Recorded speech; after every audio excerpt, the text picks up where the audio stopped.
Welcome to Tech Friday. My name is William Kuskin, and this is part of a summer series we've been doing with 2 sessions every week.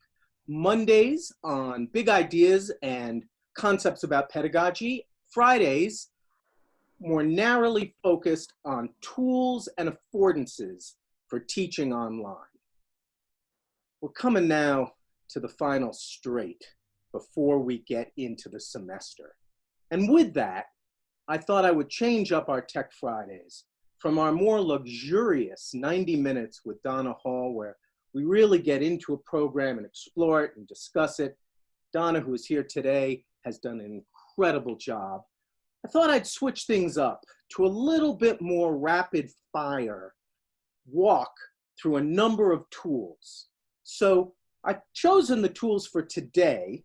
We're going to do the Mediasite application, Zoom, Slack, and Camtasia. I've chosen these tools because we had a survey in the College of Engineering that produced a specific request for instruction on these tools. I would like to keep Tech Fridays going in this new mode. We don't have a lot of Fridays before class starts. If there are tools people want instruction in, please write me directly, william.kuskin, K-U-S-K-I-N, at colorado.edu, and I will endeavor to get some training going. For today, this was a last-minute organization when I got the note that it was those 4 tools that people were interested in, and I have 4 heroes who stood up to lead us in these discussions, and I want to thank them right off. The first, Nick Steinkamp. Where are you, Nick? I don't see you. Hey there. Okay. So wouldn't you know, my video camera's having an issue right now, my webcam. So I'm going to try to troubleshoot that, but I'm here. I'm ready to present. All right. Nick is going to present. He's going to fix that video camera. The second is Dave Benson, who is Video Collaboration Service Manager for OIT. Dave, good to see you there. Thank you for joining us. Thanks for having me. They will go for half an hour each. We'll then move over to Slack, discussion of Slack student engagement with Chris Haynes, who is the director of the Learning Experience Design in the Provost office. And then we will end, that will be a short instructional session. There's Chris now. And then we will end with Scott Millspaugh, who's a Learning Experience Designer in the Provost office, and we'll do a very short introduction to Camtasia. So, with no further ado, I'm thinking, Nick, because your camera's not working at this moment, Dave, would you want to go first on Zoom and then let Nick, he's like Scotty on the Enterprise right now, no doubt under the comm, working the soldering iron to get everything going. Dave, would you like to take the first half an hour and run till high noon on Zoom? Does that seem good, or do you need a more moment to prep? Absolutely. No, that's totally fine. Cool. You want me to just go ahead and take it away? Yeah, Dave, you take it away, and then at noon we'll switch to Nick. So sounds good. Yep. So thanks for the introduction. My name is Dave Benson. As you guys know, I'm the Video Collaboration Service Manager, also an application administrator for our classroom capture service. I work closely with Nick daily. This will be just kind of a general, obviously 30-minute brief overview of Zoom. We'll go through some just general basics and kind of dig into the web UI. And with that, I'll go ahead and share my screen out and we will get on with the party here. So it's a little bit difficult to train on Zoom within a Zoom session. So what I'm doing is remoting into my office PC here, and I'm going to show my screen. So this is kind of what you guys are probably all familiar with here. One thing I wanted to touch on is just some general scheduling in case anybody has any questions. Obviously, we're kind of condensed for time here, but please feel free to stop me and ask any specific questions.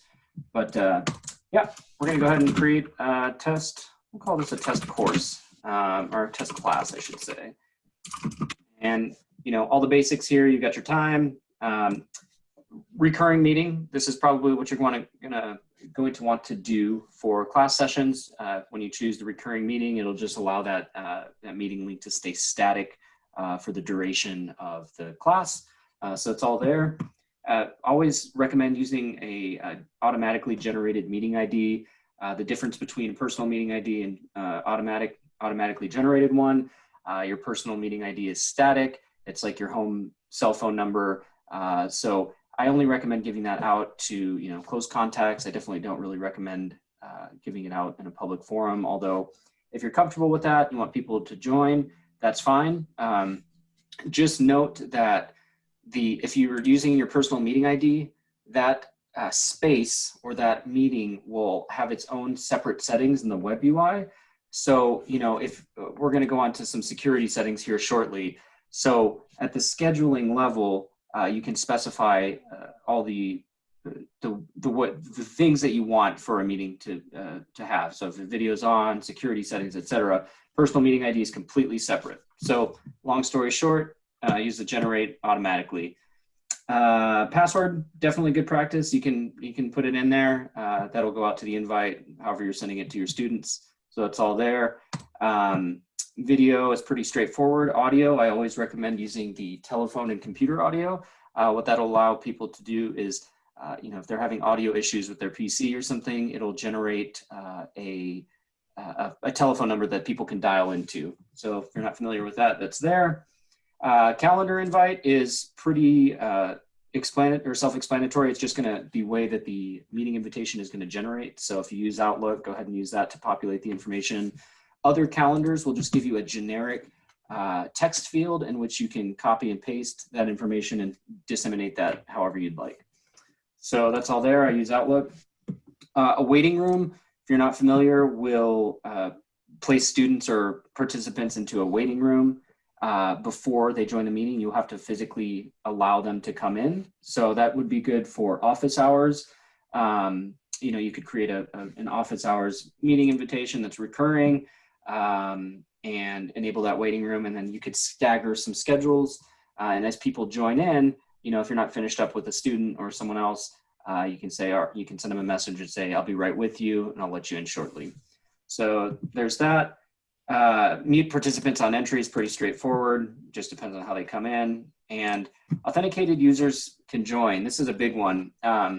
We recommend using authentication for classes specifically. Right now, this is a bad example because I don't have the setting set up properly. We'll go over to the web UI and our user settings and modify that. But essentially what you should see by default is two options. You'll see only authenticated users can join, sign into Zoom, or only authenticated users can join based on a domain. So you would want to choose the domain-based authentication. What this does is allows only people with a valid @colorado.edu email address to join that session. That prevents any people that you don't want to join the session from jumping in. Just note that if you have that authentication option, the domain-based authentication option chosen, that no one else outside of the university can join. So if you plan on having anybody external, you may not want to choose that. You can manage security settings within the meeting itself. And that's pretty much it. I'm just going to go ahead and schedule this. And we'll close this out because we don't need to do anything with it. But now that you'll see it's here, it's all set up, ready to go. You can start it from right here. Before we move on to the web UI, let's go ahead and start this meeting. And we'll just run through some real basic settings here. So if you don't already know, this is where you would mute your microphone. The same thing with video. I'm not going to turn it on because I don't know who's in the office right now, but that's where you turn it off and on. You can expand the caret and add, you know, this will bring open the videos tab, and you can kind of modify some settings. You can enable HD, touch up your appearance, mirror your video, you know, dig through this stuff. This just populates just the video tab, but it will bring up all of the application settings, which can be modified here. So I encourage you guys to kind of dig through this stuff and familiarize yourselves. The big one to point out here is for recordings. You have two options to record. You can either do local recording or you can do cloud recording. Cloud recording has a ton of benefits to it. You can, we'll go over those in the web UI here shortly. But if you decide to do local recordings, which is just going to land on your machine, this is where you would specify the default storage location. So remember, it's in the recording tab. If you forget where they are, you can see that information here. Manage my cloud recordings. That will populate a tab and bring you over to a web browser, and we'll get in that shortly. You can modify some basic settings here, but yeah, dig through all the application settings. Within the meeting here specifically, I wanted to point out a few different things. So security tab, if you're not using domain-based authentication, you'll want to kind of be conscientious of the options here, but they're front and center at the meeting controls bar on the bottom. You can lock the meeting, which will essentially say, after you've started a session and you enable lock the meeting, then nobody else can join after it's already started. So that might be helpful. You can dynamically change that. All these settings are dynamic. You can also dynamically enable a waiting room. So if you forgot to set it up at the scheduling level, you can enable a waiting room while you're already in the meeting. So pretty convenient if you don't want to necessarily lock the meeting, but you want to prevent other people from joining that shouldn't be joining. Let's say some people are coming late, you enable the waiting room, you'll get a notification that says somebody is joining. Would you like to let them in? You say yes.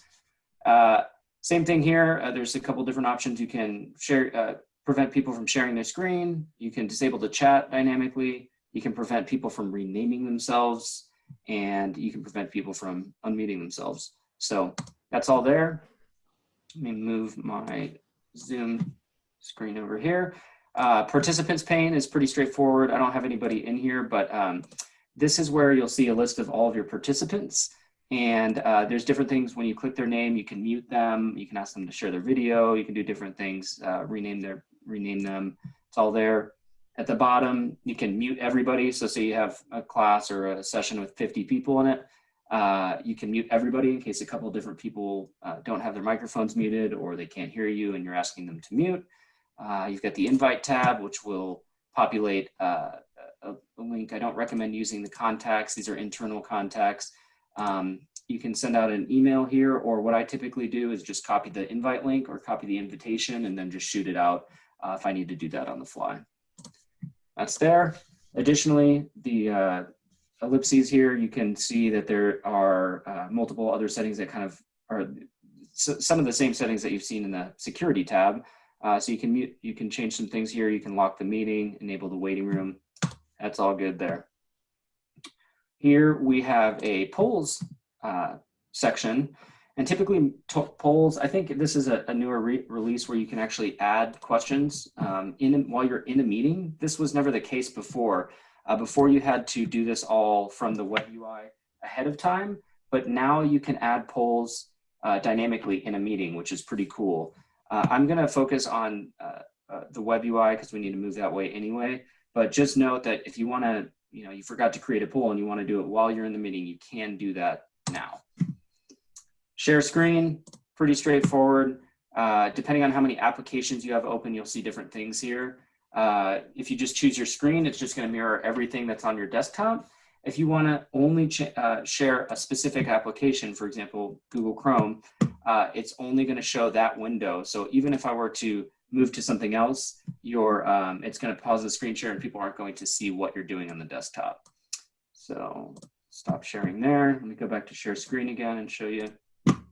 There's a whiteboard, which is really cool and convenient.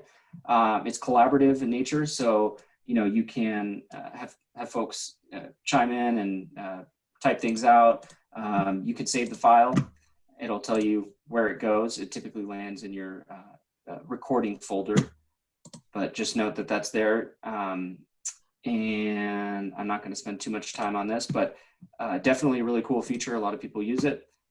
And if you go to, if you're going to be sharing a video or something that has audio as well, one thing that you note, if the far end participants or the remote participants on the other side say, hey, we can't hear the audio from the video that you're sharing, you've got to remember anytime you're sharing audio within a screen share, you need to choose this share computer sound, otherwise the audio will not pass. Additionally, the optimized screen sharing for video clip. I recommend doing this if you plan on sharing a video. It's going to be really helpful. And that's it for the screen share. Record. Like I said, you have two options. If you record to the cloud, we'll go ahead and do that. It's just telling me my mic, I don't have any audio attached. I don't have a microphone attached right now, so that's okay. You can see on the top left corner, it's got a recording section here. It's telling you it's recording. If you pause, what that looks like in a recording is a blip. Just not even necessarily a blip, but it's just a skip in time. So if you have to take a break, but you don't want to physically stop the recording and have separate recordings, the pause feature is good. Just note that you need to resume the recording when you're done with the break. I'm going to go ahead and stop the recording. What it tells you is yes, you'll receive if yes, you'll receive an email notification when it's ready. So it takes some time to process the recording and transcribe the audio and do all that good stuff. So we'll go ahead and stop it. We'll wait for that notification.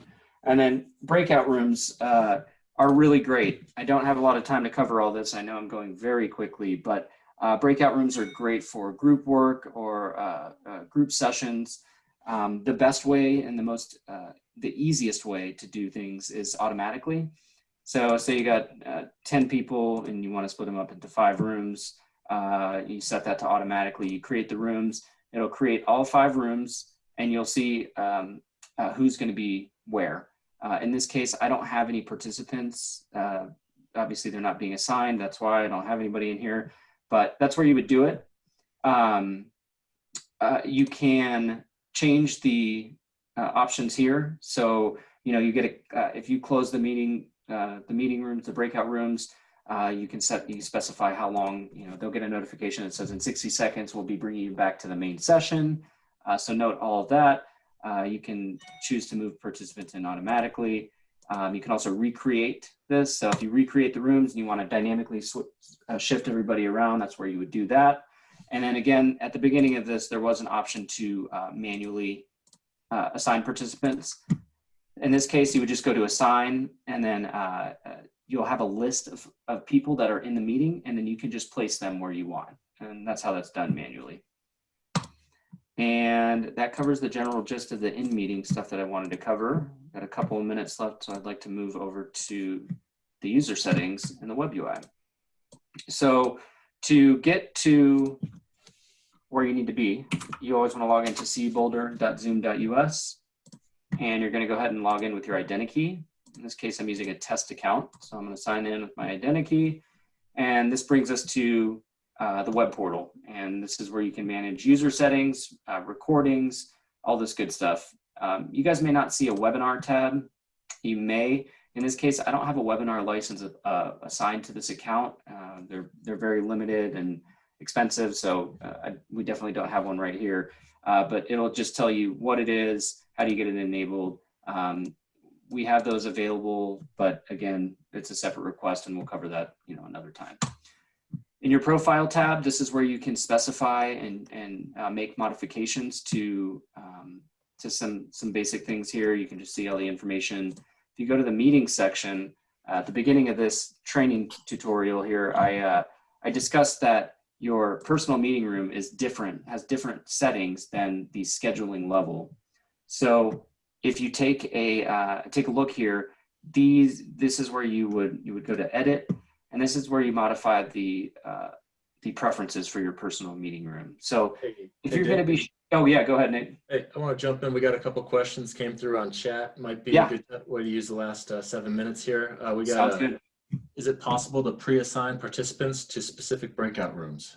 Absolutely, definitely. One thing to note for pre-assigning participants ahead of time, you need to navigate over to the settings tab. I'm going to do a Control F, and we'll search for breakout rooms. So here you'll see the breakout room setting. I'm going to make sure that's enabled. It's enabled by default, but this will not be the pre-assigned checkbox here will not be done ahead of time. So make sure you apply that setting, and then once you do that, you would do it at the meeting level. So you go to the meeting itself in the web UI, and then you have to edit the meeting, and you have to pre-assign them here. I know I'm going really fast, but this is where you can do it here. I can send out in the meeting here shortly, I'll send out a few helpful links, including how to pre-assign people. You can do it via CSV or the web UI. All right, I've got another one here. It's you mentioned advantages of cloud recording. What are those advantages? Absolutely. So if you navigate over to the cloud recordings here, there's a ton of different benefits, but this is one way to easily disseminate your recording. So it doesn't take up any local storage on your machine. Obviously, if you're recording a ton of sessions, that can be space intensive. So everything's stored in the cloud. You can share it out really easily. By default, only authenticated users can view your recordings. You can change that publicly, but we recommend leaving this on, and that's the default setting. You can add an expiration date. You can disable or enable the ability to download those recordings. So if you want people to be able to view it, but you don't want them to download, you can disable that. You can password protect them, prevent people from sharing stuff out, all that good stuff. There's also, if you take a look here, you will get dynamic controls. You can trim these.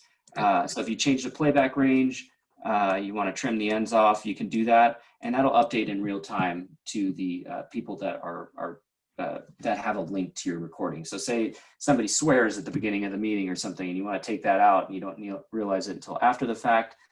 You can trim it out, and that'll come out dynamically. So nice. Hey, we got some more follow up here. Looks like there's a good few questions here about breakout rooms. The last one is, I've tried doing the pre-assigned breakout rooms. That doesn't seem to work. What's happening? And I've got an idea, but Dave, go ahead. Nick, you can take, so it depends. I mean, there's a lot of caveats for, go ahead, Nick. I got you here. So breakout rooms, when you're pre-assigning to specific users, say myself or Dave, the users need to exist in Zoom prior to you assigning them. Meaning if you're assigning a TA as your kind of breakout room person, they need to have signed in to Zoom or cuboulder.zoom.us at least once, creating their Zoom account. That's kind of the object that's being tied to when you link to someone in a breakout room. So if they haven't signed into Zoom before, you can type in their name, but it won't actually have anything to link to because there's no account there. Absolutely, and that's 100% correct. And just to note, when you outside of that, you can use the CSV function, so you can import a CSV into the web UI, and people don't necessarily need to be internal to the domain. But if we take a quick look at this, you add a room, whatever. So I'm going to search for Nick Steinkamp. If you see there, Nick has signed in before, so he populates. So if you're having trouble and people haven't actually signed in, they won't show up. Additionally, it's also tied to their identity key, as you know, notice. So something to note there, but yeah. Last question on these cloud recordings is how do we link them in Canvas? What do we do with them in Canvas once it's recorded? Great question. We have some ways to share that out, but typically you would just post the meeting link within Canvas. I will link some articles on how to do so in our recommendations straight from the website. Again, as soon as I finish up here in 3 or 4 minutes, I'll put in a couple of links that are pertinent to the questions that were asked. Questions? That's it for questions, yeah. This is William. I have a question about the cloud recording, because I've assiduously recorded everything down to my computer and then had a heck of a time uploading it. Now you're pointing out that I don't need to do that and that I can in fact trim all my videos. Let's say I wanted, I guess I'm just being superstitious in the idea that I need to have the actual document on my desktop. Would you weigh it out a little bit more for me? What are the advantages and disadvantages to downloading? Do you see real advantages? Well, I mean, you can I understand. So if you want to have a copy as the host for a backup, you can definitely download that video and keep it. Just note that since it's offline and it's not in the cloud, those dynamic controls that you have will not affect anything that you've already downloaded. But, you as the host definitely have the option to download that recording at any given time, and you can keep a backup of that. So you can do both. Does that make sense? That makes a lot of sense, and it's a great point, and I think it may save me a lot of time. And sharing them out is really simple. You have that share link, and you can just send it out. And like I said, if you want to own the content, you don't want people to be able to grab that easily without doing some creative workarounds. you can certainly prevent people from downloading it, and you can download your own copy and keep that. We're almost out of time. Yep. Let's turn it around to our other contestants here. Do people have questions on their minds that they can quickly articulate? I know we covered that very quickly, so apologies for the time limitations there, but Nick's got some fancy stuff at Mediasite, so if you guys don't have any questions, I could turn it over to him. Actually, I have one quick follow-up on the breakout rooms. I had asked if you can make those breakout room assignments permanent for the whole semester, like if you want your students to, come back into the same breakout room every time. That's a good question. So I think if you have a recurring meeting link like we did at the scheduling session, and you have pre-assigned breakout rooms to that session, then yes. But if you set up a meeting or the breakout rooms within the Zoom meeting itself, that's not going to remain static. That's only for the meeting. But if you do the pre-assign, you're good to go, and that will save. The workaround, Dave, if you are kind of creating new meetings each time and it's not the same meeting ID, you can do the CSV. So you can have a CSV file that's basically pre-assigned. The one step is you just need to upload that as your breakout room assignments. Terrific. Yep. Is it possible to let students assign themselves? So I'm imagining I've got students working on 4 different poems. Choose your poem, so that they assign themselves rather than I having to. Unfortunately not. No, that's a function only of the host. Only the host has the management capabilities of moving people around. So one thing we did in the What's Your Plan symposium is we had people write an indicator in their name. So if I wanted to work on a Chaucer poem, I might put Chaucer in front of my name, and then Leyland, you would assign me. But if I wanted to work on a Keats poem, I might put K in front of my name, and then you would assign me to that group. It's still you doing the assignment, but it's something quick that you can use to sort people. It's a great workaround there. Yeah. Yeah, that's great. This has been great. I want to take us over to Nick. This has been absolutely great, and I'm threatening now I may invite you back because you covered a lot of ground. And one thing I am realizing is that Zoom is a super powerful tool for pre-recorded instruction, that I could do my lectures on Zoom, put them in the cloud, share the link, boom. I don't have to have separate editing programs. It's a little Swiss Army. It's definitely something you can do. I'm going to let Nick touch a little bit on that too, because we've got some other awesome tools for that as well. Nick, probably a good segue to you. That's a perfect segue. My name is Nick Steinkamp. I'm the service manager for classroom capture as well as personal capture. And William, that's a perfect segue. Yes, you can use Zoom to pre-record, right? I'm presenting today about personal capture, which is kind of OIT's software-based, high-quality recording solution. Now, to note, it's different from Zoom in the fact that it's asynchronous, right? You're just making a recording that you can then distribute to your students later. Zoom is a web conferencing tool that has a side feature of recording. So personal capture utilizes my Mediasite. Their strength is in recording.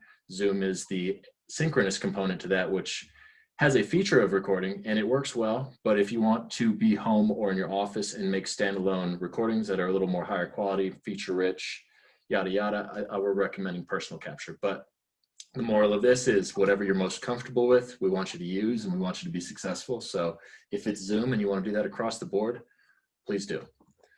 So I wanted to get into what is personal capture, what's classroom capture. I don't know if many of you have used classroom capture. The names kind of give it away, but classroom capture is we have 44 spaces on campus that have technology in them so you can automatically record your courses, right? It's going to start, it's going to stop, it's going to publish to an online catalog that the students can watch. Personal capture is just that. It's the equivalent, but on your own laptop. You do it at your own house. You start your own recordings, you stop them, you name them, you edit them, you embed quizzes. You do whatever you'd like to, but you're managing that. It doesn't happen automatically.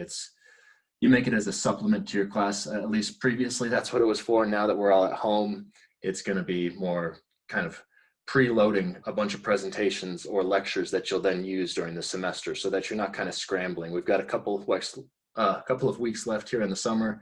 We're encouraging faculty to get in there and start making some content, so that come the first day after class, you can give it to your students and they've actually got something to look back on and do some homework on. So real quick, I want to go over just kind of terminology here. Personal capture utilizes My Mediasite, and I'm going to share out my screen here. My Mediasite is the management portal. Similar to how Dave was going over with Zoom, there's the web portal for Zoom, basically has all the features and functions. Are you guys seeing my screen here? Yes. Wonderful. My Mediasite is where when you make a recording, this is where it's all going to land. From here, you can do all the fun stuff. You can edit the video, you can edit the slides, you can edit captions if you choose to include those. You can view the analytics, you can add quizzes, polls, you can allow the students to have a kind of a chat through comments on the actual video channels. So the basic workflow here, this is My Mediasite, and then there's Mediasite Desktop Recorder. You're gonna hear them both, they're synonymous at this point. Mediasite Desktop Recorder is exactly that. It's the software that you use to record. I'll pop that up here real quick just so we can get a look at it. But if there's any questions along the way, please interrupt. I'd rather this be a discussion than a lecture on my end. So, yeah, I have a question. Did you just log on to that site? Do you have to? I'm sorry, I missed this. Did you type in with your identity or anything? That's a great question. Yes, we authenticate with identity, and I am going to actually chat out some of those resources here. Oh, perfect. Thanks. These links aren't transferring over, but I'll put it in the chat here. We are going to be going to, so this is the actionable item. This is where you guys would go to actually sign up. Here it comes in the chat. And I'm also going to give you the website for personal capture. That's where kind of all of our how-to videos and all that good stuff live. But yes, thank you for that question. My Mediasite personal capture, it's open to faculty, staff, student employees, and instructors. So basically anybody aside from the general student body has access to this tool. And I just want to go over the recording formats here. So when you're running Mediasite Desktop Recorder, you can record slideshow and audio, screencast and audio. Now the difference there is slideshow is a series of JPEGs. They're high quality images captured from your desktop. So if you're doing a PowerPoint presentation, this is the option for you.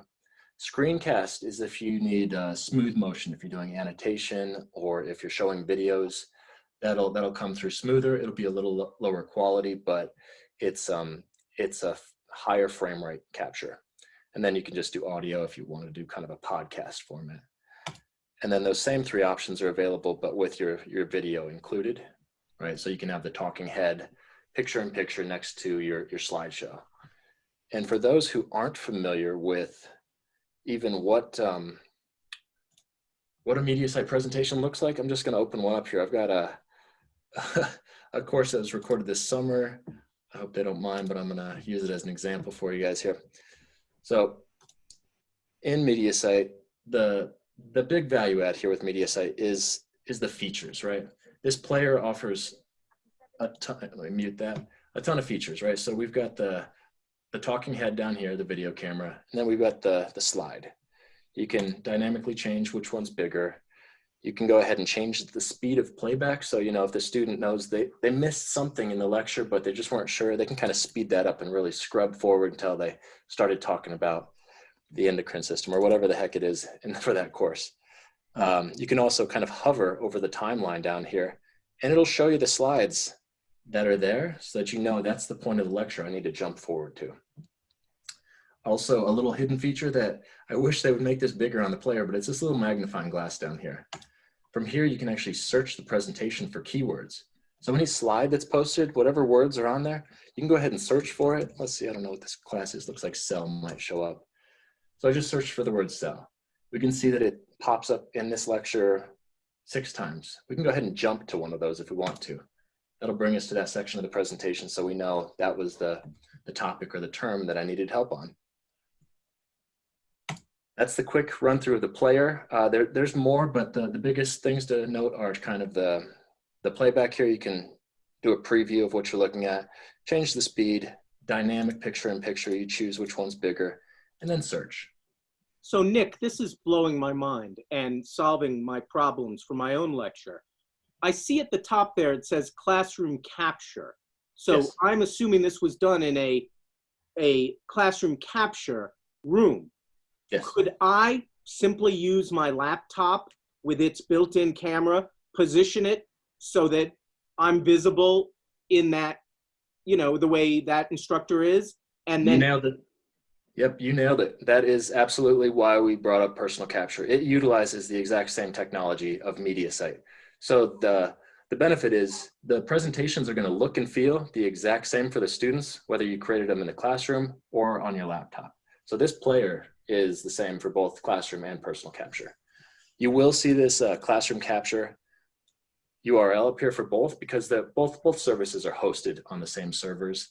And 10 years ago when we started classroom capture, this is what we named the server. So, but yes, absolutely, William, that's a great question. And maybe I can actually show you an example of one of those. I don't know, whenever I do test presentations, I usually don't record my video because, you know, shy. But yeah, let me go through a quick kind of workflow of what it would look like when you're in my Mediasite to create a presentation, right? So I'm up here in my drafts. Anything I record is going to land in here. Next is channels. This is where you put a grouping of your recordings, right? So I've got this sample channel. These are a whole bunch of presentations I made. I wanted to put them together so that the students can view them in one spot. I don't need to send out 20 URLs for 20 different presentations. I just send out this one URL, and it's got all the, it's a video catalog, right? It's got all the presentations I want to share. So you could make one video catalog for the semester, share that up on Canvas. You can make your Mediasite desktop recorder presentations to go in here. If you wanted to distribute your Zoom recordings more uniformly, you can upload videos here too. So William, back to what you said before, if you want to download your presentations as MP4 from Zoom, you can go ahead and create a channel here and upload all your Zoom, all your Mediasite desktop recorder presentations and just share one URL with your students. So there's a little crossover there with both services, right? Zoom is great, but it doesn't. Nick, oh, go ahead. No, please. I figured this be a good spot. So one of the questions that come through is, can videos recorded with Mediasite be exported as flat MP4s to be uploaded anywhere, or can they only be viewed through the Classroom Capture portal? It's one of the questions here. Thank you. Yes, I didn't see that. So yeah, that's a good question. Absolutely. Yes, you can set up MP4 downloads so you can download this stuff for archival purposes or to redistribute as an MP4. Now, the reason why you might not want to do that and keep it streaming from within your channel is once you download the MP4, you've lost all those features. Remember how I was searching the text and doing the dynamic picture-in-picture? That's all rich metadata that lives on the server. So once you pull that down and it lives on your hard drive, it's just going to be a regular flat MP4. Perfect. Yes, just like a Zoom presentation is a non-dynamic flat. It basically does the same. So the general workflow is we want to create media, right? So we're in my media site. We go up to add media. From here, we get to choose record with my desktop recorder. Oh, I actually made a recording on my desktop recorder earlier. You can record offline and then upload later. That's what this is for. Or I want to upload a file. I want to upload one of my Zoom recordings to my media site portal. For today, I'm actually just going to assume we recorded with the desktop recorder. I don't know if you guys remember at the beginning of this, my computer crashed because one of the things you don't want to do is you don't want to have two pieces of software trying to use your video camera and your audio, right? So we're using Zoom right now. It's utilizing my webcam. If I were to launch Mediasite desktop recorder, it's also going to try to use that webcam and might cause havoc on your computer. So we're recommending, even though it's technically possible that you can run both parallel, we're recommending just to run either Zoom or Mediasite desktop recorder, not both. So let's just assume I've launched this. You guys saw the desktop recorder. I gave it a name, test one. I chose my layout. I want to do a slideshow and audio. That's going to capture my PowerPoint as well as my voice. And I go through here. I can see my little confidence bar here showing that my microphone's working. You can choose whichever microphone you want. Next step is it's going to ask us, what do we want to record? We can record the whole desktop, everything that's going to be your toolbar, your dock if you're on a Mac. You can choose a window, so you could choose just your just your PowerPoint if you'd like, or you can do it just a region, a free form capture. So if you got your PowerPoint up, and sometimes you have that little notes section that you want to read off of, but if you're sharing your screen, it kind of gives it away. Everybody can see your notes. A free form region is just that. You can do a drag and drop and select exactly what part of your desktop you want to capture. For the reasons I mentioned before, I'm actually not going to start this recording because it might steal my webcam and my audio, and that wouldn't be the best presentation. But as soon as it's done, it's going to, let me grab this back here. It's going to upload, and you'll see it here. Once it's done, it kind of pops over here. It shows upload and uploaded, and then you can just jump out to it from back to your My Mediasite. So your recorder just does that. You record, then you're done. You're going to live in My Mediasite for actually managing and sharing your recordings. So let's pause on sharing recordings. We got a bunch of questions coming through, but Roshana asked, can a Mediasite file be uploaded in a Canvas module from the cloud, or does it have to be an MP4? I can answer that, but I'll let you go ahead and explain that. Yeah, absolutely. So you can share your presentations. You can do them onesie twosies by just giving out the single link here. So for this presentation, I'm just going to go ahead and go watch. I can grab this URL and then you share it. You can put that in on your pages or whatnot in Canvas. That works, but that's only going to be a link to a singular presentation. The next way to share things is to actually create the channels I was talking about. So we're going to create a channel here, test meeting channel. You can create as many channels as you want. Think of them as digital folders for your videos, right? So I've created my channel. It's up here. I'm going to add it to my favorites. When I do that, it basically just adds it to the list here on the nav bar so I can easily navigate to it. So I've got my channel, but there's nothing in it, right? This is what the students see. This is how you share your channel. You click on view and then it loads your channel, but there's nothing in here. So how do we put some content in? I'm going to go back to my drafts here. This is just junk that I've recorded for testing purposes, but we'll go ahead and move it in. So this is one presentation. This is what will show up after it uploads. You just got to click move to, and then you select where. Place this presentation in a channel. From there, it'll list out all the channels you have available. The one we just made is test meeting channel. And go ahead and move presentation. Now we can go back to our channel. We see it right there. And I can go back to my channel, give it a refresh. Now you got a new presentation in there. So the students, the benefit there is for you and the students. You don't have to keep sharing out individual presentation by presentation. Just share the one link and upload it all there. It'll make your life a lot easier. We can actually, I can go. But Nick, just yes, the sir. simple fact is that you can take the URL from Mediasite and put that in your Canvas page and explain this is where you go for the video, and you're done. And you're done. Yes, sir. That circumvents Kaltura. It circumvents using up your space in the actual Canvas, your storage space in Canvas. And it essentially just makes the Mediasite, which is searchable, available. Yes, sir. Fantastic. So I think there's one problem, namely I've got different classes. I don't want all my students to be seeing all my videos. You can make as many channels as you want. You just add away and share different channels out so you can make one for each Canvas course you got. Okay, thanks. And I'll actually show you that because that's an important step in this workflow is how do we add this to Canvas? So the first thing I'm going to do is grab a sample channel. We click view again here, not to be confused. Once we're in here, we're in the admin view. This is the actual channel itself. So I'm going to grab this URL. I'm going to go over to my Canvas course. And all this workflow is on our FAQ, our help page on the website. So I might rush through, but it's all there for reference. We're going to go to apps. And there's only really one app. It's called the redirect tool. It does exactly that. It redirects a URL. It adds a button on your navigation bar. So this bar here, we want to add a button there, basically a sticky, so that the students can always find their course content. So we're going to add the app. We're going to name it course videos. And then the URL is our channel URL from before. So we just paste that in. We want to show this in course navigation. I unchecked open an external tab. That's user preference, but I like to embed it. And then we want to show it in course navigation. Go over to add app.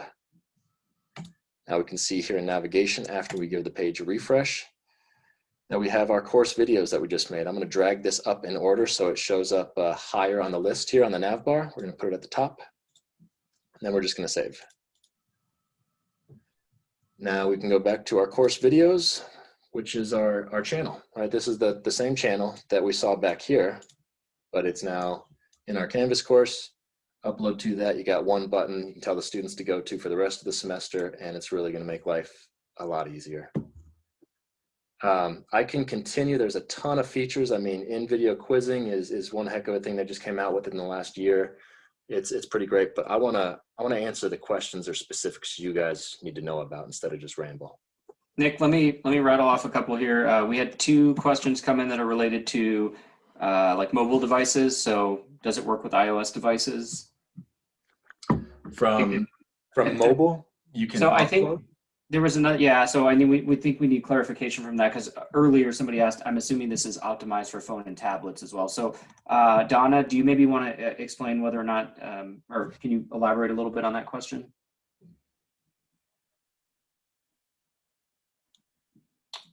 Donna said iPad, iPhone, or computer. I've got it. Yeah. I got it. It's so on a mobile device that doesn't run an operating system, it runs a iOS or Android, you can create content. It will just be a flat form. If you can record a video just on your iPhone like you normally do, you can upload that on your phone. However, you can't do the rich media presentations like we just did. That requires the processing power of your computer.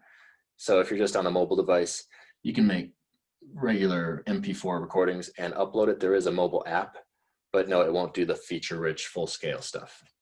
But the playback is all there. You can watch it, rich media, on your phone or iOS. Anything with internet, you can watch it.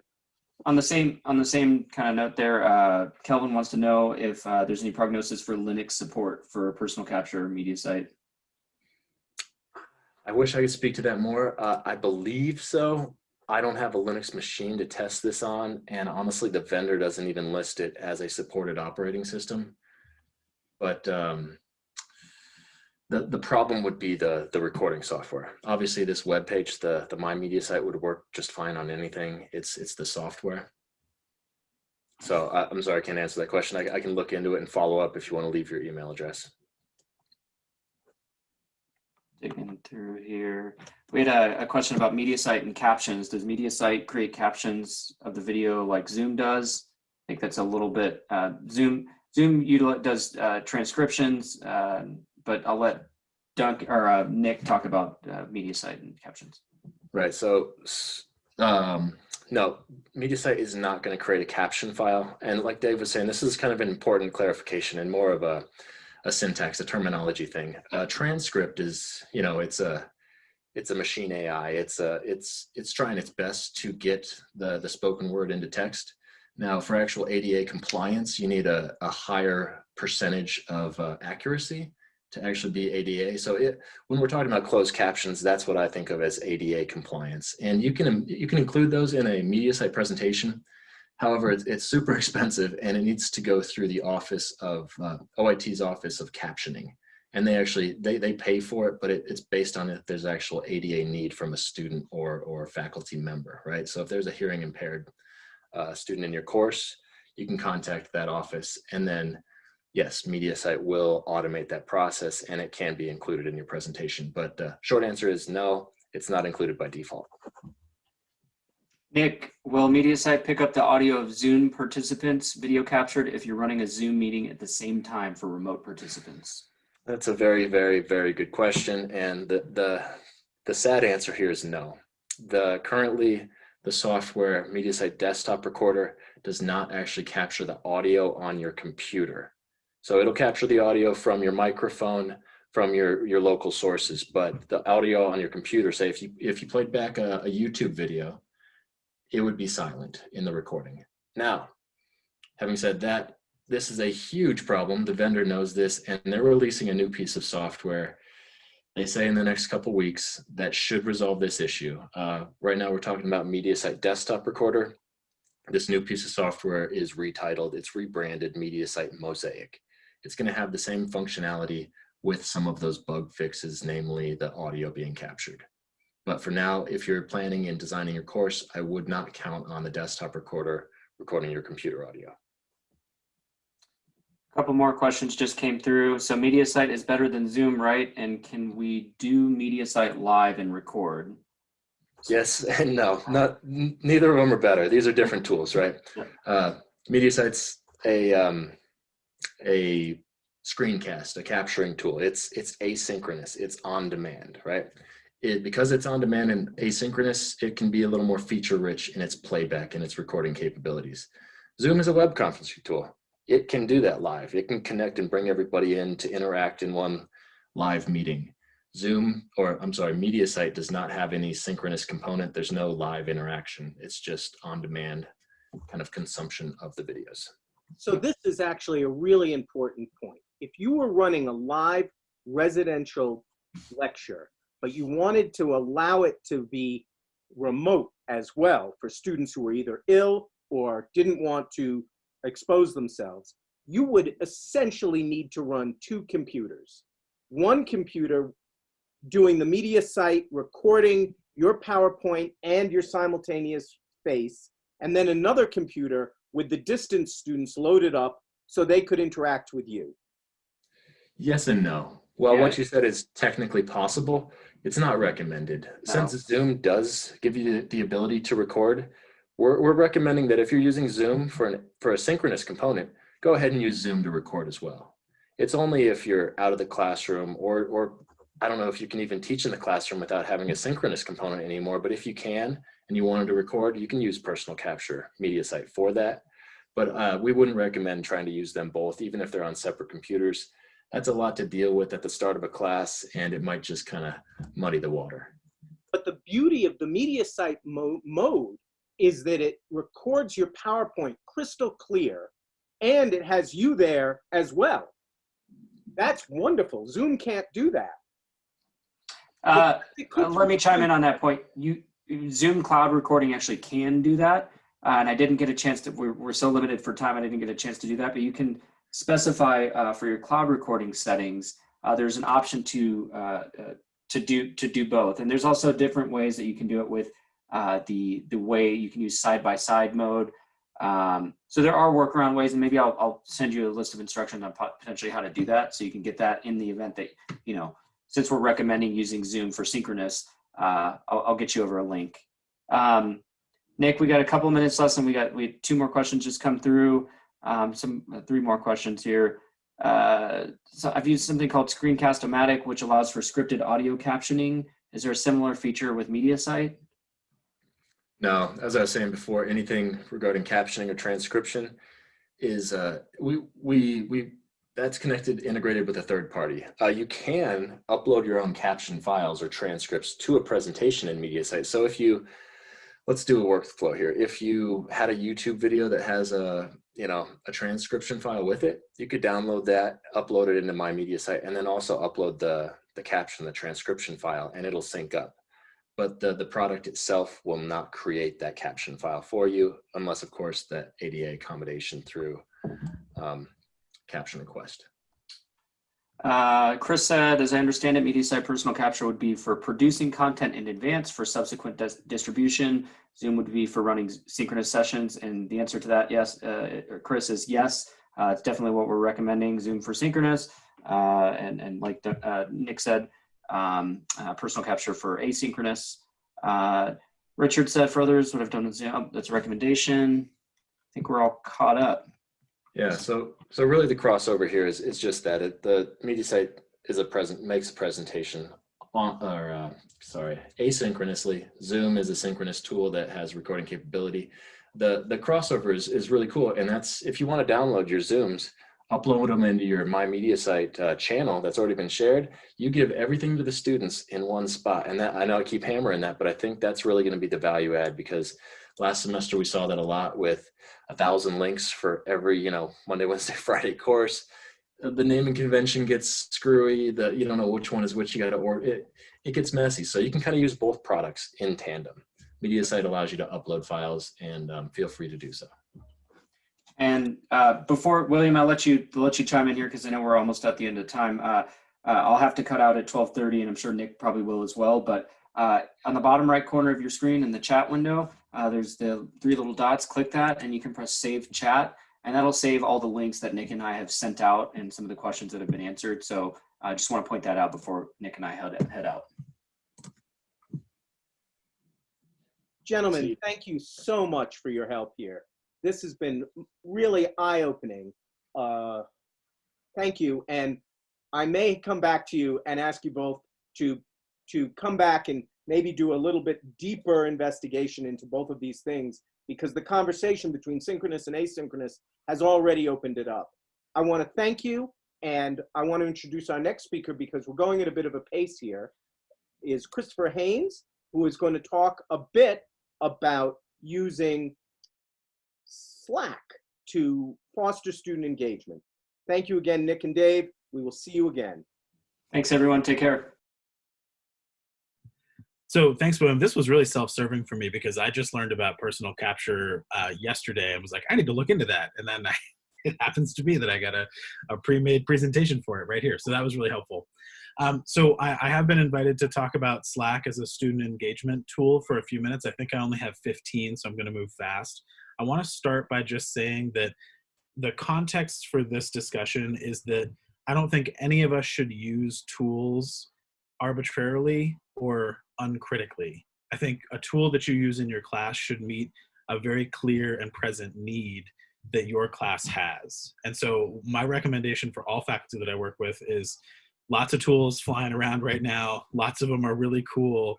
All of them need to be deployed for a very specific and well thought through purpose. So for me, Slack is one of those tools. Sorry, William, Chris, go ahead. let me jump in here and say, Chris did the second Going the Distance longer theme discussion, and he did a brilliant job and discussed many of the issues he just brought up. I would urge everyone to go back to that Going the Distance and just listen to it. Chris makes some great points about engagement and about alternatives to video. Okay, with no further ado, you have 14 minutes left. Go ahead, Chris. No problem. So the context for me here is I'm an instructor, an adjunct instructor in the Division of Continuing Education. I've been teaching online courses for the English department for the last handful of years.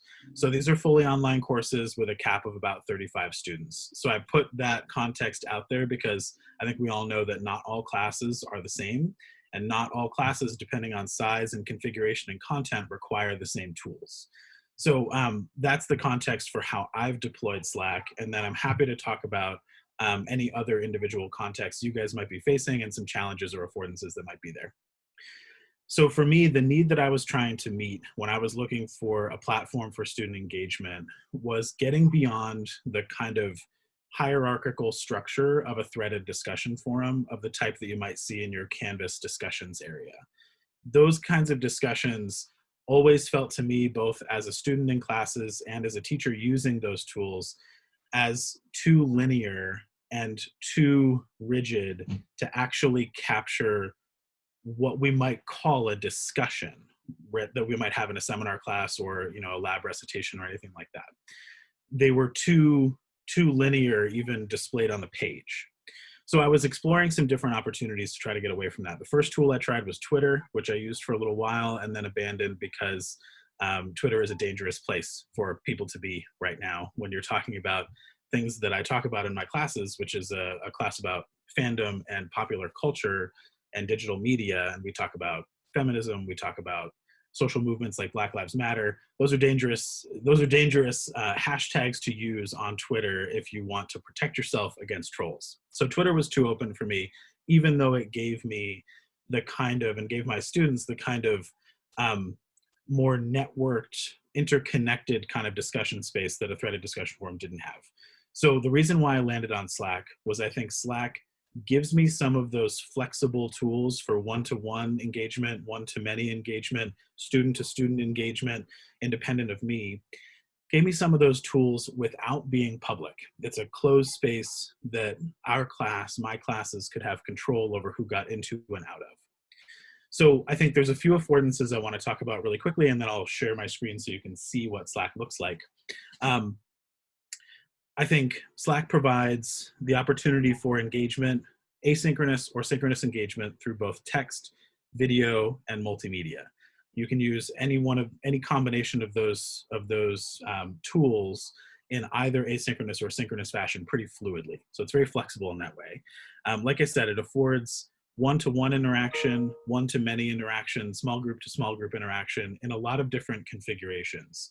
So it allows for a lot of flexibility when it comes to how you're interacting with students and how you're inviting students to interact with one another. Another thing that Slack does really well, actually what it was really designed to do is facilitate teamwork and project-based collaboration. You know, Slack is an industry tool that's used in software development. It's used in all kinds of industries now. And its primary use case was bringing teams together to collaborate more efficiently and share the bits and pieces of their collaborations and projects more efficiently without having to use email. So it allows you a lot of configurability for having students share materials with one another, house materials, recall them, link to external tools, all that kind of stuff. And that the next point that I want to make is that Slack is now in itself feature rich, but also very extendable in the same way that Canvas is fairly extendable, which means that you can connect all the other services and tools that you use into your Slack space for your students. So you could connect Google Drive if you wanted to, you could connect, you know, Microsoft SharePoint, you can connect all kinds of other project management tools, all kinds of other cloud services in there. It's pretty feature rich in and of itself, and also gives you a lot of opportunity for bringing other tools into the mix. And the last affordance that I want to discuss is really, I think, one of the most important ones, and one that I've gotten a lot of positive feedback on from students, which is using a tool like Slack in your classroom for students who have never encountered it before has a high probability of being a good professional development opportunity for those students, because it's very likely that in whatever workplace they're going to go into, and somewhere between 1 and 3 years, depending on where they are, they're probably going to use either Slack or a tool that's very similar to Slack. So I feel that there's a value add in inviting students to use an actual tool that exists in the real world that can help them kind of build some of those digital literacies and how to work in that sort of environment. So that's kind of the context for how I've used Slack. So what is Slack? Let me share my screen. The basic structural unit in Slack is the workspace. Can you all see my screen right now? Yes, sir. So what you're looking at here is a brand new largely blank Slack workspace that I created last night. When I realized that these sessions were going to be recorded, obviously I can't show you the existing very full and wonderfully populated Slack workspace that I'm using with my students right now. So I created a blank one that kind of gives you a sense of the structure.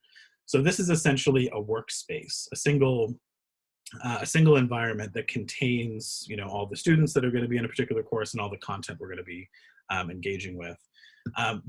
What you're looking at right now is the web interface for Slack, but Slack also has a desktop application, which I will switch to now so you can see that. So what you're seeing now, I hope, is the Slack desktop application. Basically the same structure, but it can be freestanding, and also there's a mobile application as well. So I'm going to switch back to my web-based interface. So essentially, this Slack workspace will contain all of my students, and there's a couple key areas that I want to call your attention to. The first here is the set of channels. So channels, just like what Nick was saying with Mediasite, channels in Slack are a kind of folder for containing a particular discussion or file sharing process about a particular thing. So in my use case, I have channels for the different kind of assignments or discussion topics that I want students to be working on. So you can see here, I have students in the first week of the course write out a handful of paragraphs about what their definitions are for the key course themes that we're dealing with. So they'll go to this channel, they'll see a little description of what this channel is for, and then they'll start posting. Likewise, I have, you know, a sort of general discussion channel, and then weekly content channels where when we have discussion that's based on a particular set of modules or a particular pieces of content from the Canvas course, that discussion will happen here. And discussion happening in Slack is basically like the kind of chat functionality that you'll be familiar with from just kind of being around the web. I can post a message, It's a rich text message where I can add links, media, whatever I want to do. And then once my message is posted to the channel here, I've got some options. I can add a reaction to it. I can start a thread. Hey, see, there you go. My first participant in this workspace is talking with me in week 2. So if I want to then start a conversation specifically with William, sort of tucked in, I still have that threaded possibility. So I can reply to William in a thread, and then as you're looking through the kind of feed, as the feed grows, you'll see all the messages posted to the main channel, and then you can kind of click into and expand from individual messages in the threaded conversations that are part of that.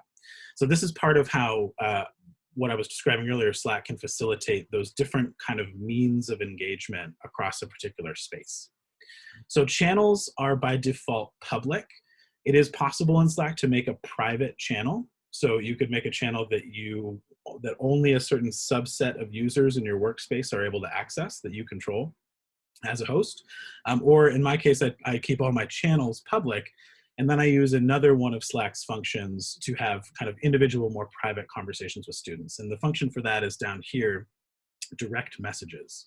So direct messages are just like, you'll be normalized to them from social media. Direct messages are individual groups that are private except for the people you add to the group, and they're not visible to the rest of the users in the workspace.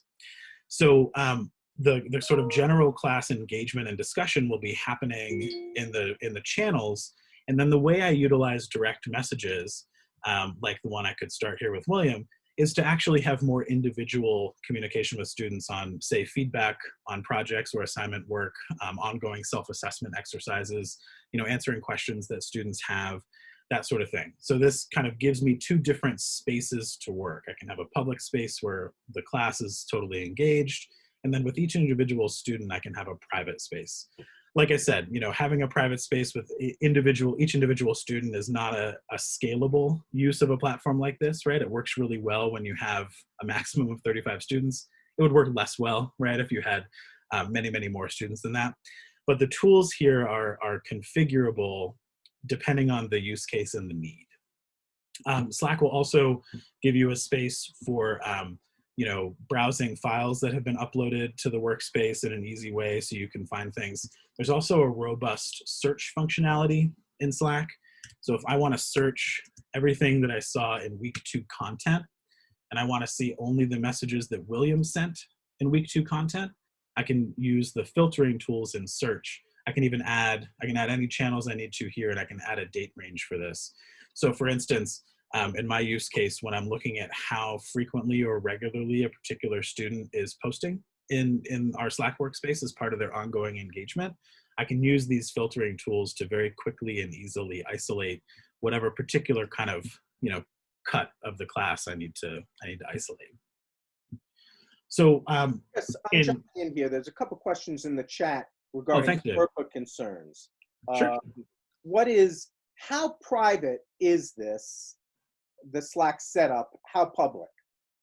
That's a great question. So it's entirely configurable. The way I use the Slack workspaces for my courses is basically invite only. So only specific people have the ability to join based on a link that I will send them directly. And I think the FERPA question is really good because this comes up all the time in ed tech, and it's often trotted out as a kind of barrier against which we can't incorporate different tools in our classes. And I think the very simple answer that I have is I don't discuss grades in public channels with students in the Slack workspace.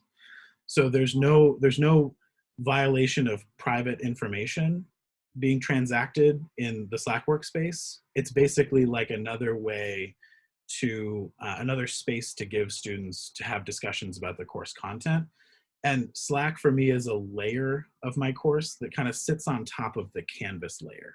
So things like the grade book, course final grades, those kinds of matters are kept at the Canvas layer. And so the Slack layer is primarily just a discussion space. Were there other, I should pull up the chat and see. No, I think those both. So we're out of time. What I would really enjoy here is if people could cogitate on this, and I could invite you back, Chris, to give us a little more about how Slack advances us beyond the discussion forum tools within Canvas. Yeah, I'd be happy to talk about that. I mean, for me, the primary way that it does that is allowing for simultaneous multi-channel and input communication and engagement. So it de-hierarchizes the discussion environment, and it can very much decentralize the discussion so that multiple different kinds of discussion and engagement can happen concurrently, and students can choose how and in what ways they want to engage, or the instructor can choose how and what ways they're requiring students to engage. Joanne Belknap asked a question in chat right now that I think is germane to what you've just said. She writes, I have a freshman class with 138 students and see you encouraged to do more community engagement, so I'm thinking of doing group projects. Can I create a Slack for each group in the class for the group project? Will students be familiar with Slack? Those are great questions. I would say, one, in terms of familiarity, it'll vary. You know, almost all of the students who enroll in my classes from the CS department are familiar with Slack. Almost none of the students who enroll from the psych department are familiar with Slack. So there's going to be variability, but it's a pretty low barrier tool with a lot of easy access ramps, and Slack has produced a lot of great tutorials. In terms of the structure that you're describing, I think what I would actually recommend is keeping one workspace for your course and then using the grouping functionality of channels to create the groups related to the project work. That'll be a space where you can have everybody still together when you want them still together, and then have them separate into different groups when you need them to be. So you can assign them to different channels and separate that out. Do you grade your students' performance in Slack?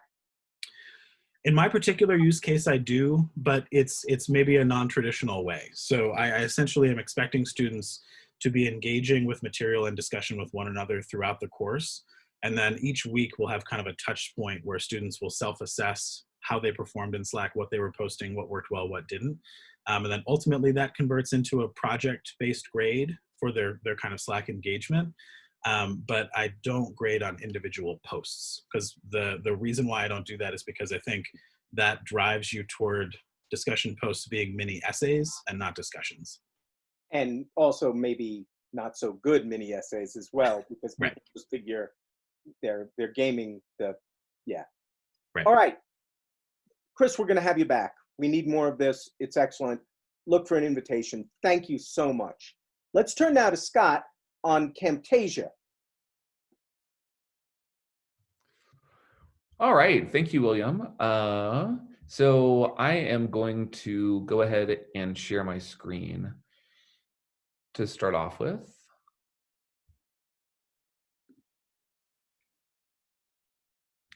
Okay. All right. So, thank you very much for inviting me to this, William, to talk about Camtasia. I'm going to give you a very brief introduction to Camtasia. I'm Scott Milspaugh, Learning Experience Designer with the Provost Office for Academic Innovation here at CU Boulder. Because I'm a learning designer, we always like to start out with outcomes. So the outcome of this very brief presentation is that you will be able to determine whether Camtasia is the right tool for you as you prepare materials for your fall teaching. As Chris mentioned before when he was talking about Slack, it's really important that you choose the tool that fits your needs. Camtasia is not a tool for everyone by any means. So what I want this 15 minutes to produce is your ability to determine whether Camtasia is right for you and your teaching. With that being said, here are a couple of Camtasia basics. So Camtasia is a screencasting, recording, and editing tool that's available from TechSmith. I had brought up the TechSmith website, but I think in the interest of time, I will just continue through this list. So if you go to the TechSmith website, you can buy a license for $169 for Camtasia, and this includes the educational discount. You also have the option to pay $42.25 for a year of upgraded support and a license for the next release of Camtasia, which will happen in 2021. You can also choose to bundle Snagit and Camtasia together for $189. So Snagit, which I'm not going to be talking about other than right now, is a screen capture tool. It's not a screen recording tool. It is really, really useful, however. And for an additional $20, I think that it's worth buying the bundle because I use Snagit all the time in addition to Camtasia. I'd be more than happy to answer questions about Snagit too after the presentation. If you do the bundle, you can also pay about $40 for upgraded support and the 2021 licenses. So here are the Camtasia pros, why you should consider using Camtasia. Camtasia is a really powerful tool for editing videos. It's good if you are already familiar with editing software. So if you're familiar with iMovie or Adobe Premiere, and it's also really good for perfectionists. So if you're making videos for your remote teaching and you want to get everything exactly perfect, Camtasia is probably a really good tool for you because you can arrange everything. You can edit the video, edit the audio, insert slides, create call outs, and make it exactly perfect. However, if you're not interested in making things exactly perfect, then Camtasia is probably not for you because it's really complex. It offers a lot of bells and whistles if you're just looking for simplicity. If you just want to make a super easy recording, you can do that on Zoom. You can do it using QuickTime, and that's totally fine. If you do want to be a perfectionist and really edit your videos well, I would suggest Camtasia. The other con of Camtasia is that it's not really great for editing audio. It has really powerful video editing capabilities, but the audio is a little lackluster, I think.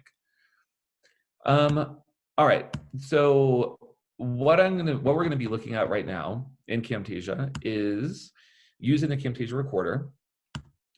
I want to show you the Camtasia editing interface and importing media assets.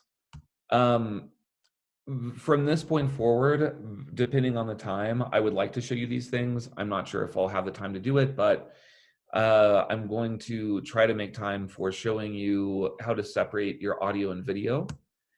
Options for blending webcam and screencast videos, creating text in your videos, inserting a background and removing a color if you're using a green screen, inserting your PowerPoint slides, and lastly, using transitions between media assets. All right, so I'm gonna leave the presentation and open Camtasia. Okay, so here is the Camtasia interface. The first thing that I wanted to show you is the Camtasia recorder.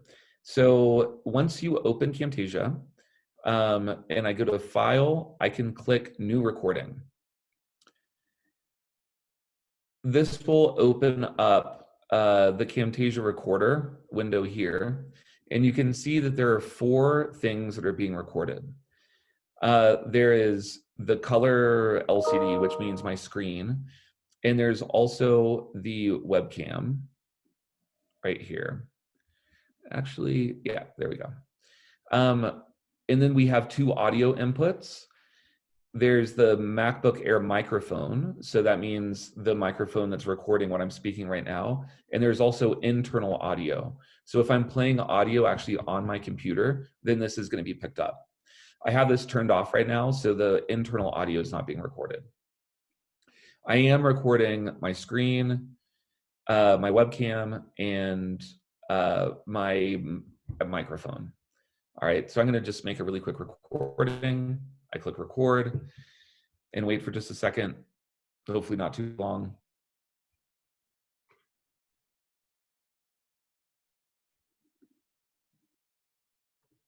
There we go. So I get the countdown. Scott, All right, now is this Camtasia Yeah. 2020? Camtasia 2021 It is. is out yet, right? Yeah, it's Camtasia 2020. 2021 is not out yet. They just released 2020 about 2 months ago. So if you buy a license for Camtasia now, then it will be for 2020, and then you can upgrade to 2021 next year. Great, thanks. Yeah, no problem. Okay, so I just recorded that. I'm going to go down to Camtasia again, click File, and I'm going to stop the recording. Okay, so all of that was just recorded. You can see down here in the timeline, which I'm going to explain this to you a little bit more in just a second. I have my webcam recording, which is this little box that's here. And then I have my screen recording, which is behind the little box. So these were recorded on 2 separate tracks. When you use the Camtasia recorder and you record your screen and your webcam, it will always produce this. Your webcam will be just a tiny little box, and then your screen recording will be the background. So I'm going to talk a little more about that in just a second. But before I do, since we're looking at the interface, I wanted to give you just a very brief tour of the tools that you're looking at. So over in the left-hand side of the screen, you have your toolbar, which you use to manipulate the video and the audio.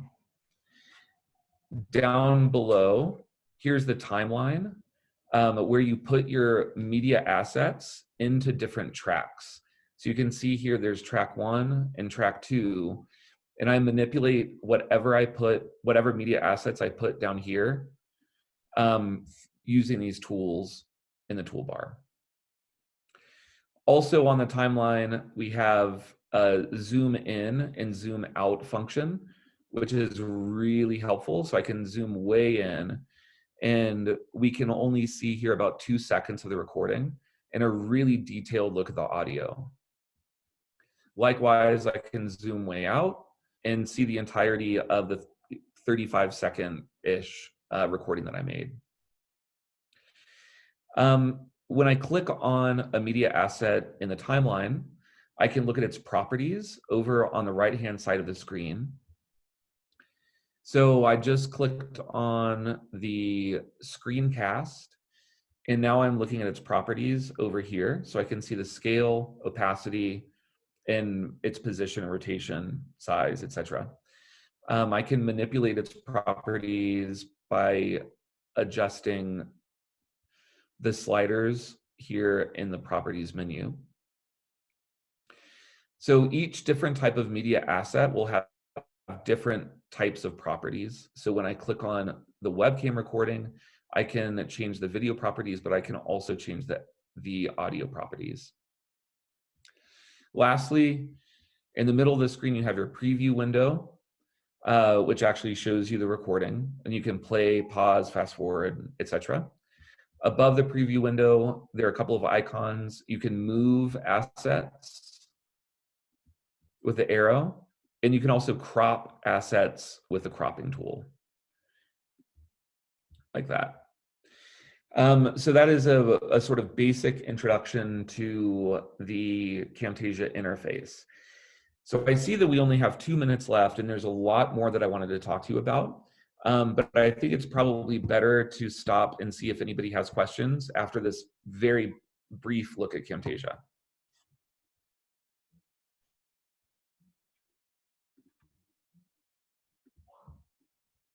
So any questions? So I found this really useful because it's a great contrast to the Mediasite. The Mediasite video tools seem very ham-fisted compared to what you can do here in terms of mixing things, making transitions, making sharp edits between things, and even positioning things on the screen. That is extremely impressive. However, this is a lot of work. That's my great insight. It is. So that's what, that's what I was saying before about one of the Camtasia pros is that, so I am a perfectionist. And when I start working on something, I want to make it absolutely perfect. So for me, Camtasia is incredible, right? So I can make a video and I can make it exactly how I want it. I can insert my slides, I can make the transitions, I can adjust the audio, I can remove a background. I mean, anything that I want to do with editing the video, I can do. However, I also have a pretty high level of like tech facility, and I'm really interested in taking the time to making things perfect. If you're looking for simplicity, Camtasia is probably not for you. More general questions before we close this out.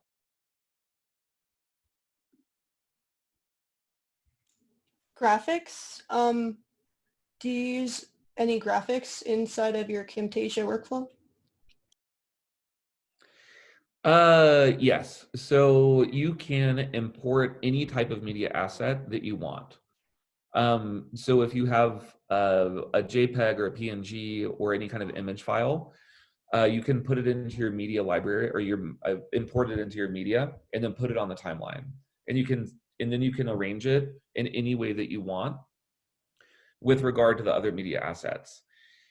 If you have graphics that are animations, as long as they're a file type that's recognized, like an MP4 or an AVI, then you can also import another movie and then have that play in amongst your other media assets. Does that make sense? Yeah, thank you.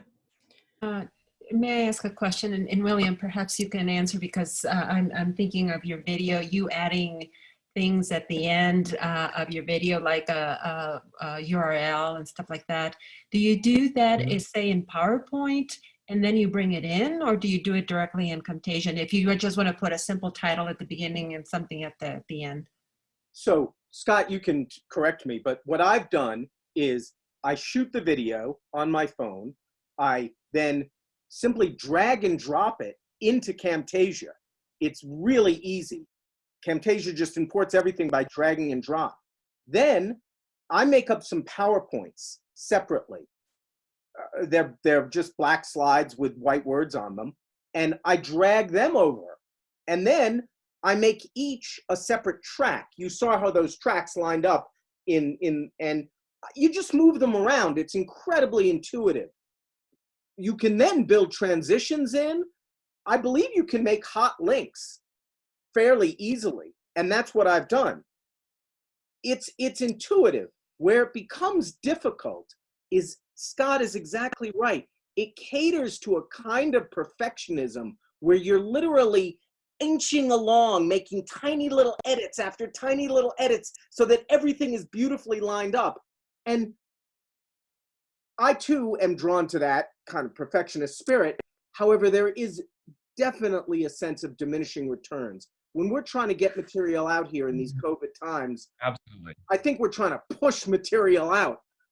We're not necessarily trying to make the most beautiful presentation. So I think Scott characterized this really well. That box where his cursor is, you can just drag everything from your desktop you want and put it right there. Right. And in fact, William, I know that we're out of time and I don't want to take up that much more time, but just to show you what William's talking about, with the media, if you click media in the toolbar here, and I click the plus, I can import any media that I want. So I set up a folder for this demo on my desktop, and I'm going to just import a couple of things. So yeah, so this is everything that I just imported. Here's the recording that I made before. But so your question about graphics, this here is a tiny movie that we put at the end of our videos that we make for Coursera. And this is what it looks like.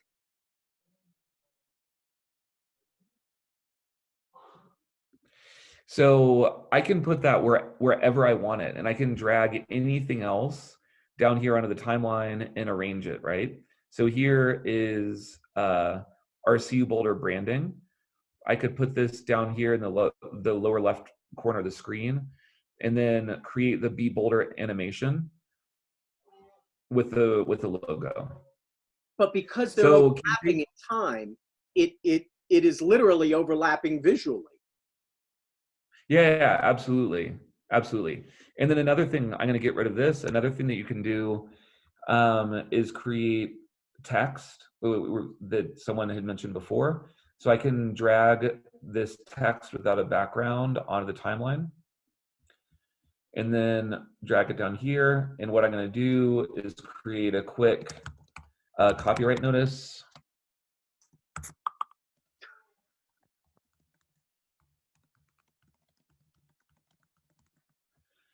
And then I can, oh, oops, that's still cropping. So I'm going to change this, make it smaller. And then now when I play the final outro animation, I have the copyright notice there. So you can create a lot of different stuff and then arrange all of your different assets on the timeline in such a way that you can make exactly the video that you want. So I want to wrap us up. Obviously, there's a little absurdity in compressing Slack into 15 minutes and Camtasia into another 15 minutes. And I want to thank Chris and Scott for bearing with this. On the other hand, there's something to be said for these quick hits, which communicate what these tools are and allow people to think about them. And then please write me, or if we want to go deeper, I'll set that up. I want to thank everybody for attending. Also, Scott, Chris, and Nick, and Dave, who've left. I want to thank them again formally. Thank you all. This has been great. I will post and archive this. Tremendously useful. It's given me a lot to think about in my generation of my own courses, and I trust that's true for everyone. So, with no further ado, I wish you an excellent Friday. Buckle up, because the semester is coming up fast, and brace for impact. Onwards. All right, thank you, everyone.